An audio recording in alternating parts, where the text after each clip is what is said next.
Bueno, buenas. No sé si es de vuelta, o sea, no es, es la primera vez que voy a decir esto en un video, pero no sé si se ve mal porque mi teléfono tiene el brillo bajo o se está viendo raro los colores, pero bueno, whatever. ¿Cómo están? Yo soy Valen, por si es la primera vez que ven un video mío. Quiero hacer dos aclaraciones. Primero, si cayeron a este video con la intención de encontrar respuestas para un posible examen o están estudiando filosofía, primero si están estudiando filosofía y saben mucho más que yo, de entrada les pido mil disculpas, porque esto soy yo sola leyendo a Nietzsche y les voy a contar un poco de lo que trata el texto que leí de Nietzsche. ¿Y qué me pasó con el texto de Nietzsche? No vengan a encontrar respuestas de examen porque no hay acá. Acá no hay. No se basen en nada para un examen de acá. Porque, y esto lo digo porque me ha pasado varias veces que no sé por qué razón se ve que están dando un texto en el colegio, en algún lugar del mundo, dando algunos textos que yo hice video y vienen a preguntarme cosas o vienen a los videos tratando de encontrar respuestas de examen y es como, no, acá no es eso, acá no es. Y la otra aclaración que voy a hacer es que tenía la intención de que este video sea como más parecido al podcast. ¿Por qué? Porque cuando yo leí a Nietzsche por primera vez, o sea, yo debo haber leído algo de Nietzsche de igual manera no sé si en el secundario o en el CBC, porque algo de todo lo que habla me suena, y les digo la verdad, pero como filosofía no era, o sea, me gustaba, pero no era algo que yo decía, bueno, esto me va a quedar para siempre acá. No, hay cosas que sí y cosas que no quedaron. Pero yo el año pasado, creo que fue, o si no fue el año pasado, fue el anterior, leí por primera vez de agarrar un texto así y leer a Nietzsche. Nunca me había pasado. Siempre que leía algo así relacionado a la filosofía era porque mandaban un mini texto, una selección dentro de un texto de algún autor, de algún filósofo, pero nunca de sentarme a leer. Y el año pasado, creo que fue, leí El Anticristo de Nietzsche y eh, yo tenía en mi lista de Goodreads, que si no me siguen pueden ir a seguirme, está el link en la descripción, que ahí tengo como 200 libros que quiero leer, están los libros que ya leí, están los libros que estoy leyendo, pero yo en su momento, hace muchísimos años, agregué a esa lista de libros que quería leer 3 textos de Nietzsche. El Anticristo, La genealogía de la moral y El ocaso de los ídolos, que fueron textos que yo no recuerdo cómo llegaron a mí, que dije, me interesa. Y la realidad es que son temas interesantes. Lo que yo no sabía era con qué me iba a encontrar en la genealogía de la moral. En el Anticristo medio que te lo esperas, pues sabés que iba a hablar de religión, pero en la genealogía de la moral también habla de religión. Y eso me lleva a pensar que Nietzsche todo el tiempo está hablando de religión, aunque no leía, o sea, leí solamente 2 textos, tengan en cuenta eso. Pero lo que me pasa es que, aparte de la genealogía de la moral, es anterior a El Anticristo, que yo también eso. No tuve en cuenta en ningún momento en qué año publicó cada texto, cuál fue primero, cuál fue después, la verdad, ni idea. Yo compré el que más me llamó la atención en el momento y fue como. Y yo medio también elijo muy al azar los textos. Y yo creo que si llegan a mí en ese momento, por algo es. No fue el caso de la genealogía de la moral igual. Ya voy a llegar a eso. Pero Nietzsche todo el tiempo está hablando de religión y todo el tiempo está criticando y cuestionando a esa institución que es la iglesia. Y también al mismo tiempo la iglesia en esa época era la hegemonía cultural, o sea, era lo que definía justamente qué está bien y qué está mal. O sea, hay otros textos donde desarrolla un poco más eso, pero en la genealogía de la moral yo lo que, o sea, quería entender era esta cuestión de la moralidad y hace un poco un. Vamos para atrás y te explico dónde apareció la moralidad y por qué apareció la moralidad. Y después eso lo relaciona con la iglesia y explica muchas cosas respecto a la moral. Y lo linkea todo con el sentimiento de la culpa, que a mí me pareció espectacular, porque yo si escucharon alguna vez algún episodio del podcast, yo siento que he hablado de esto porque fue algo muy importante en mi vida y en quién soy yo, porque a mí me educaron con la culpa, y la culpa es una cuestión bastante de la iglesia, y tiene que ver justo con todo esto de la moralidad, de lo que está bien, lo que está mal hacer, y todo está relacionado a eso. Y fue como, me llevó a esa época donde yo trataba eso en terapia, de la culpa y de que hay cosas que están medio impuestas que te hacen sentir culpa y vos quizás no sentís culpa, pero vivís en una sociedad que te hacen sentir culpa, y más si venís de una crianza de, como por ejemplo mi caso, mi madre, y viene también de atrás de mi madre, no es que a mi madre se le ocurrió, es una cuestión que viene de la familia de mi madre, de la culpa. La culpa está todo el tiempo presente en la vida y medio que en base a eso te manejas en la vida, o sea, en base a la culpa. Es una poronga lo que estoy diciendo, pero fue así. Hasta que yo hice terapia y me di cuenta de eso y dije, ah, wow. Y yo creo que en este caso mi psicóloga ha leído a Nietzsche. No me hubiese dicho lo que me dijo. Y también otro dato, no sé, me parece interesante, que es que Nietzsche es el primero en escribir sobre todas estas cosas y de la forma que escribe Nietzsche, porque yo eso, quizás tanto en la genealogía de la moral no, pero en el Anticristo se notaba que ya Nietzsche estaba hasta las pelotas, estaba harto de todo, y escribía hasta se notaba la bronca que tenía Nietzsche en la forma de escribir. Y eso después, todo lo que él escribe y todo lo que él cuestiona y demás, que aparte menciona a otros autores, a otros filósofos y demás, después es tomado por Freud. Entonces, no, obviamente la obra de Nietzsche es muy importante para la psicología posteriormente, si Freud ha tomado cosas que dijo Nietzsche. Pero voy a hablar de algunas cosas que marqué, porque miren lo que es esto, todos piquitos. Marqué con lápiz también igual el texto, o sea, no es que únicamente está eso, pero quiero hablar de algunos puntos en particular que son los que me han parecido interesantes a medida que iba leyendo, y también hablar un poco sobre lo que me pasó en el final del texto, así que voy a arrancar por ahí. Bueno, algo que también está, no sé en qué otro texto está, porque después de leer la genealogía de la moral, me puse a ver un video y hay varios textos donde trata medio lo mismo, y eso voy a ir al final después, pero habla de los poderosos. Nuevamente, vamos a la iglesia son los poderosos, la iglesia es la hegemonía cultural y la que establece lo bueno y lo malo, y por ejemplo dice, el juicio bueno no procede de aquellos a quienes se les prodigaba bondad. Por el contrario, fueron los buenos, es decir, los nobles, los poderosos, los hombres de una posición social superior y de elevados sentimientos, quienes se sintieron y se valoraron a sí mismos y también a sus propias acciones como buenas, o sea, como algo perteneciente a la primera jerarquía y por su oposición a todo lo bajo, despreciable, vulgar y bastardo.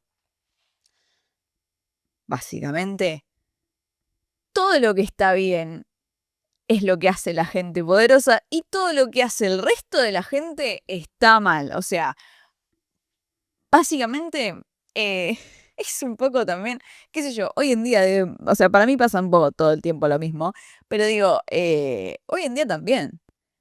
También hay una cuestión aspiracional de yo quiero ser el poderoso, entonces me voy a comportar como tal. Hoy en día también un poco siento que está, si bien lo criticó Nietzsche hace muchísimos años, pero digo, hoy en día creo que también se cuestiona un poco al poderoso, qué es lo que hace, qué es lo que no hace, y por lo menos de mi lado, y la gente que tengo alrededor mío, al poderoso se lo ve como un garca, entonces yo no quiero ser como el poderoso, pero hay gente que no, hay gente que los ve como, bueno, es lo que hay que hacer, y también hay gente que está muy sometida, que quizás hoy no tiene, o no parece que tiene, porque justo estoy hablando de esto y falleció el Papa en el medio, el Pope Francis. Entonces, yo venía creyendo que la iglesia hoy en día ya no tiene tanto poder, pero no es así. Y no es así porque me di cuenta, primero, obviamente acá generó todo un impacto porque el Papa era argentino, el querido Francis era argentino, pero si no todo lo que vino después con eso. Eh, Y eso me dejó como, y yo sigo pensando, o sea, el proceso, con todos los libros que leo, es como un proceso de, bueno, lo termino y quizás tardo 1 o 2 días, depende la importancia que haya tenido el libro y lo pesado que haya sido, en procesar este libro. Yo lo sigo procesando porque pasaron cosas en el medio que me dejan pensando más todavía. Eso es lo bueno de los textos de filosofía, creo yo. Em, Porque hasta qué punto la iglesia ya no tiene poder. Mentira. O sea, y ahí es como que ahí se caen las cosas que yo pensaba, los preconceptos. Pero bueno, nada, obviamente se refiere mucho a la iglesia y va a profundizar un poco más adelante. También, esto lo marqué porque me pareció interesante que Nietzsche hablara de los judíos. Porque no recuerdo, tendría que revisarlo, si en el Anticristo habla de los judíos. Pero me pareció súper interesante porque yo no sé, no tengo recuerdo de que algún filósofo hable de los judíos.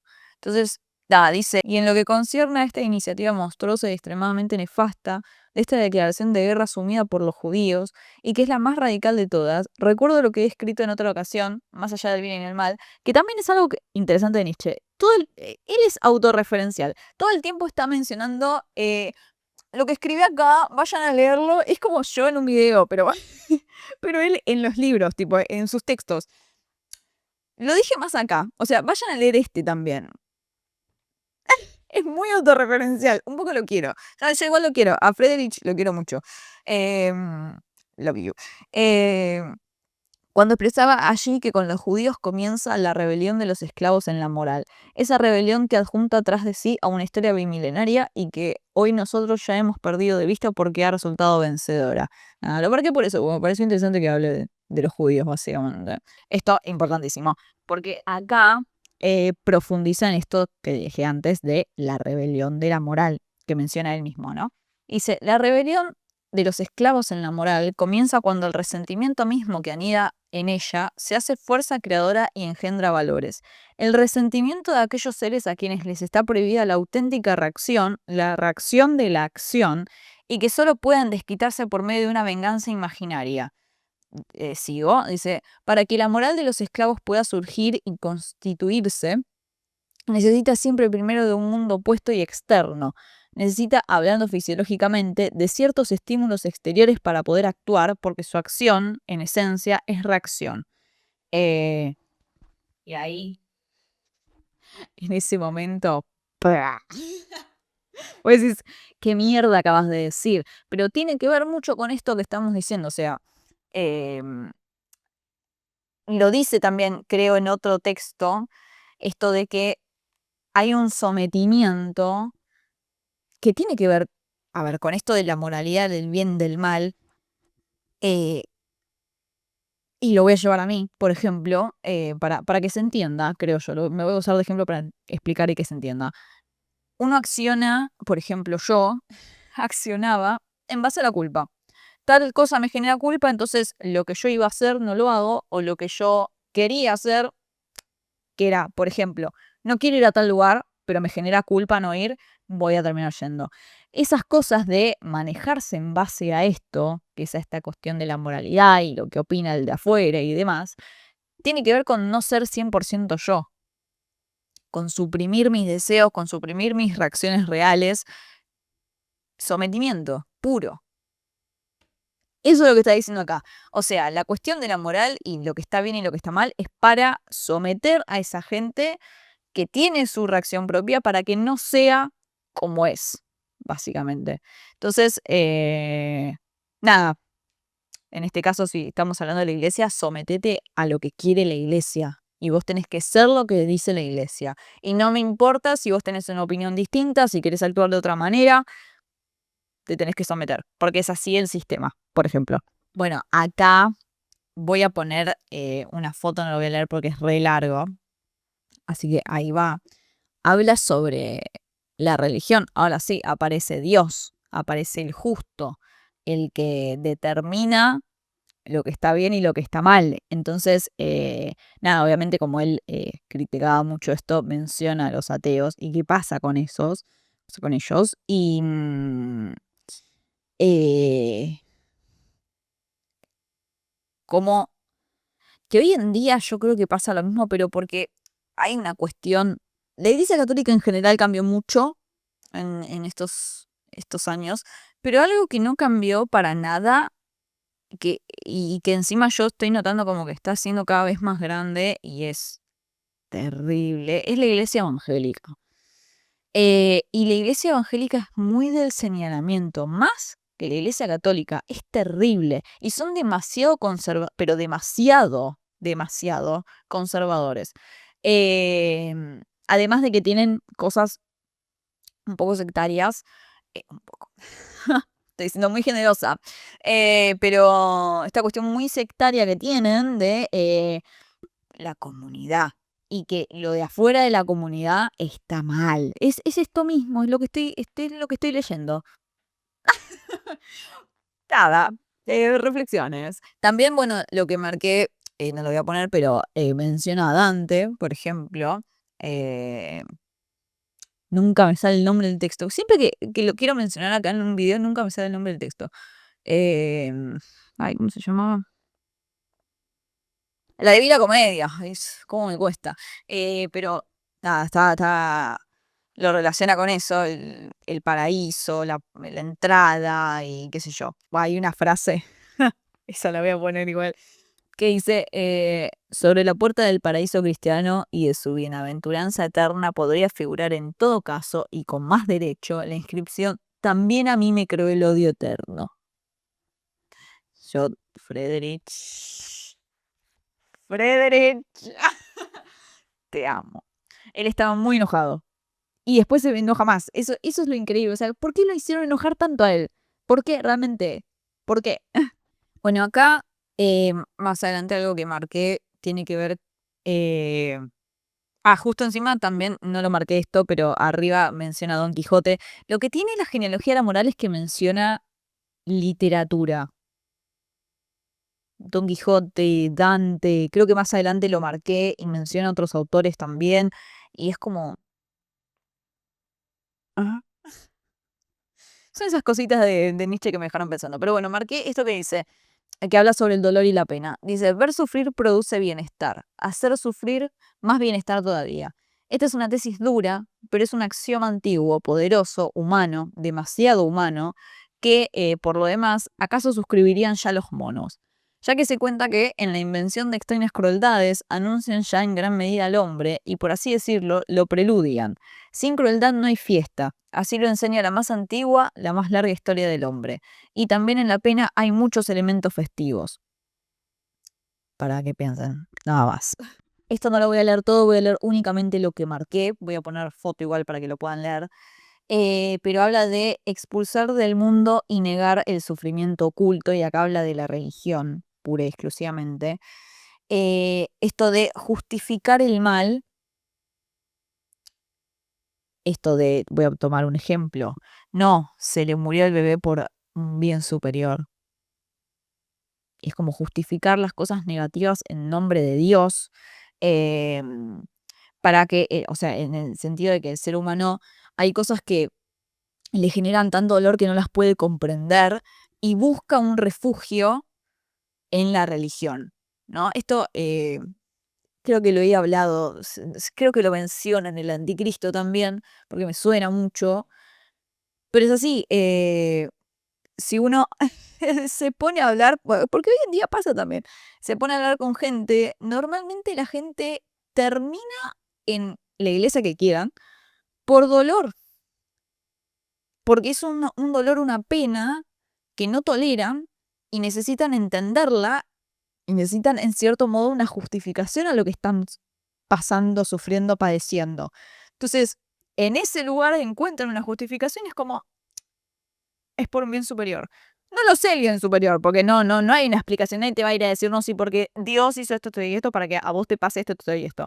Porque no hay una explicación real, porque no existe una explicación real, porque no te la pueden dar tampoco. Porque no es que, a ver, ¿cómo decirlo? No es que Dios es una persona que está acá al lado nuestro y te va a decir, no, sí, esto lo hice así porque, y te va a dar una explicación. Y mismo la persona que supuestamente es una conexión entre vos y Dios, tampoco te puede decir, No, sí, esto pasa por esto. No vas a encontrar una respuesta al por qué, jamás. Es como que la tenés que encontrar vos en tu interior. Y no siempre está. Entonces, como que en cierto punto lo más sencillo es encontrar esa respuesta. Es como el camino fácil, por decirlo de alguna manera, que es lo que plantea un poco acá. Pero lo que refiere es esto, que mucha gente va por pena, por dolor. No de pena ay, pobrecitos, no, sino por dolor. Bueno, acá vuelve a hablar del poder.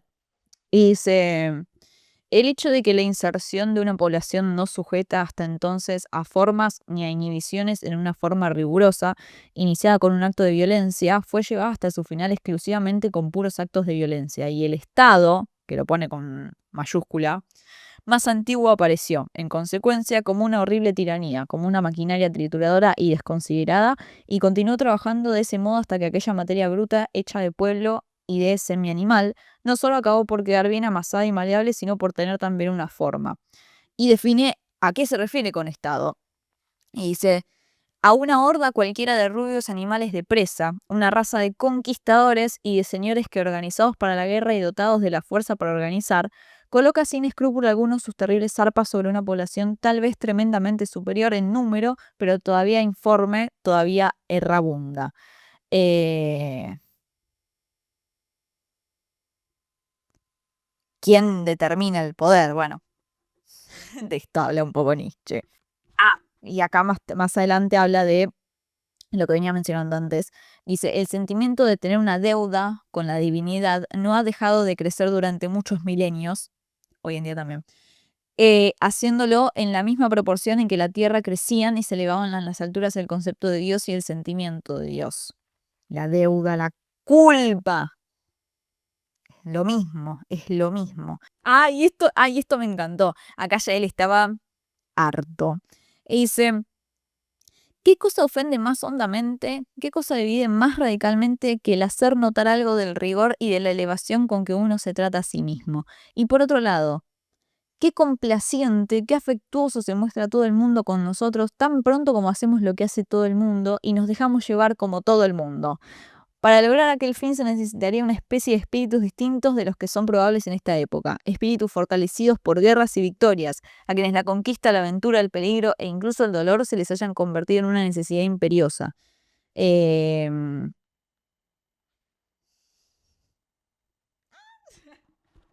y acá, lo que decía yo antes. Todo el que sufre busca instintivamente, en efecto, una causa de su padecer. O dicho con más precisión, un causante, o expresado con mayor exactitud, un causante responsable, susceptible de sufrir, en una palabra, algo vivo sobre lo que poder desahogar con cualquier pretexto en la realidad o in effigie, no sé cómo se pronuncia, pero es en presencia, sus afectos. Porque el desahogo de los afectos es el máximo intento de alivio, es decir, de aturdimiento del que sufre, su involuntariamente anhelado narcoticum contra tormentos de toda índole.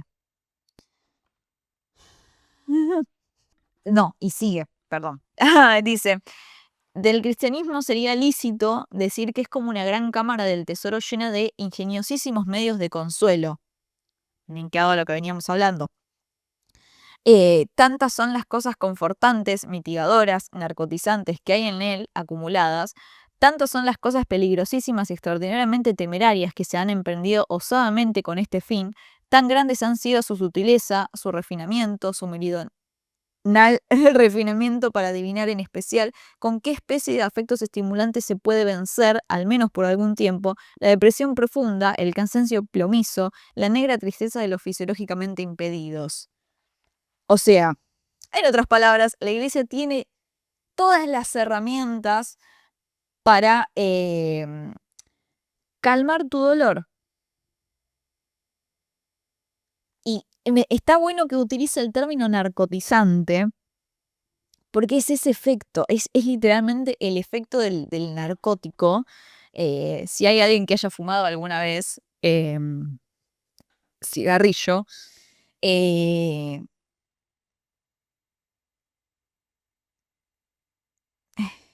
es similar. O sea,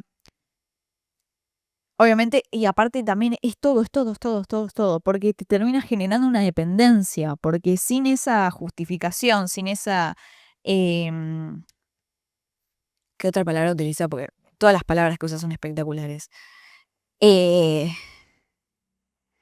los medios de consuelo, sin todo eso, no podés soportar el dolor. Y es lo mismo que el cigarrillo, literal.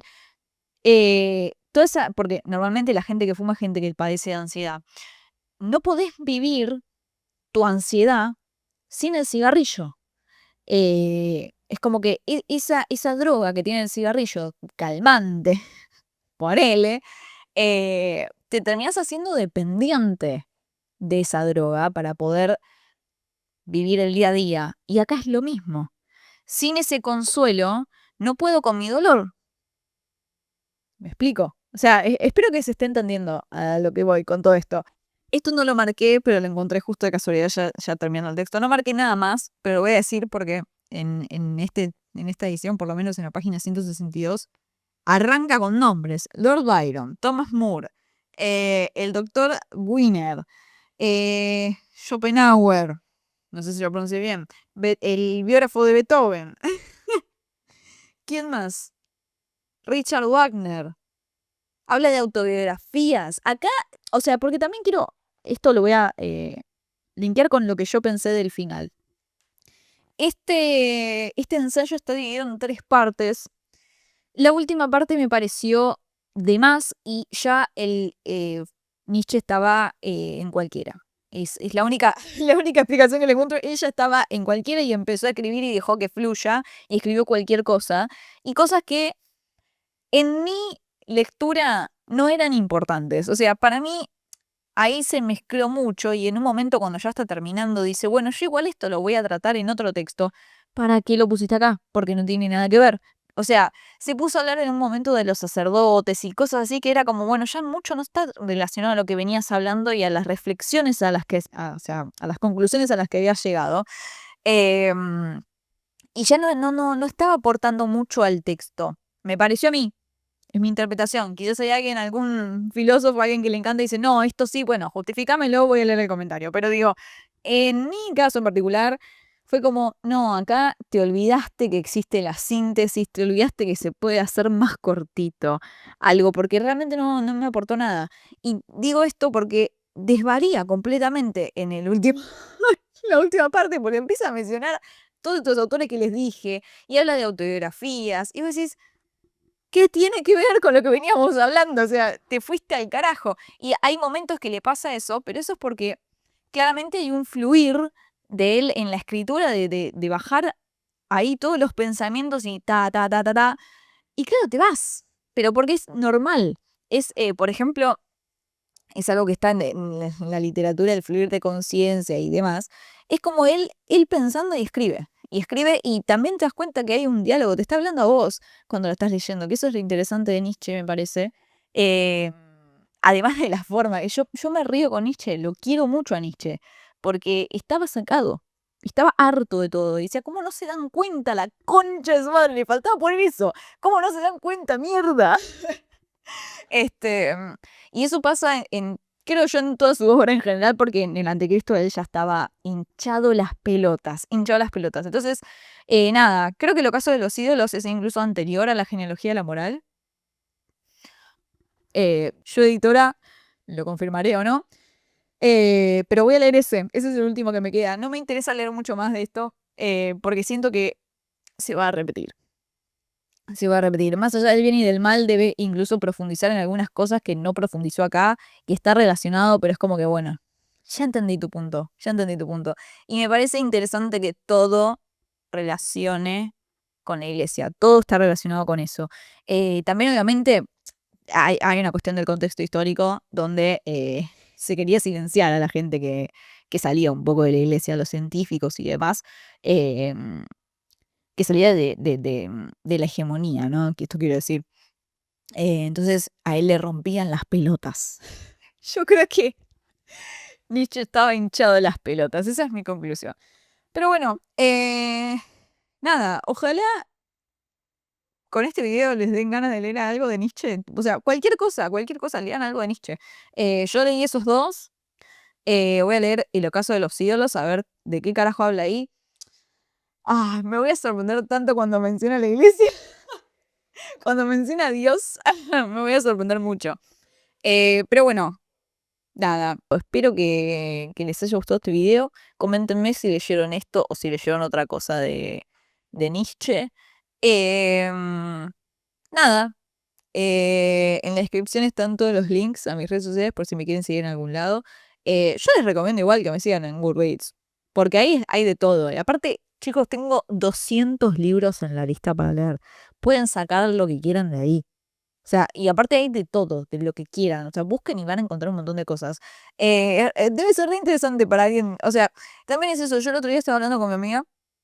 Esto es muy del podcast, pero bueno, era la idea también. Eh, yo uso Goodreads hace 4 años. O sea, hay un trabajo en esa aplicación, en mi perfil. No se lo pueden perder. No se lo pueden perder. Hay de todo. Hay de todo. Hay calificaciones de libros. Hay libros que quiero leer. Lo uso un montón. Es mi app de todos los días. Así que nada, vayan a seguirme ahí.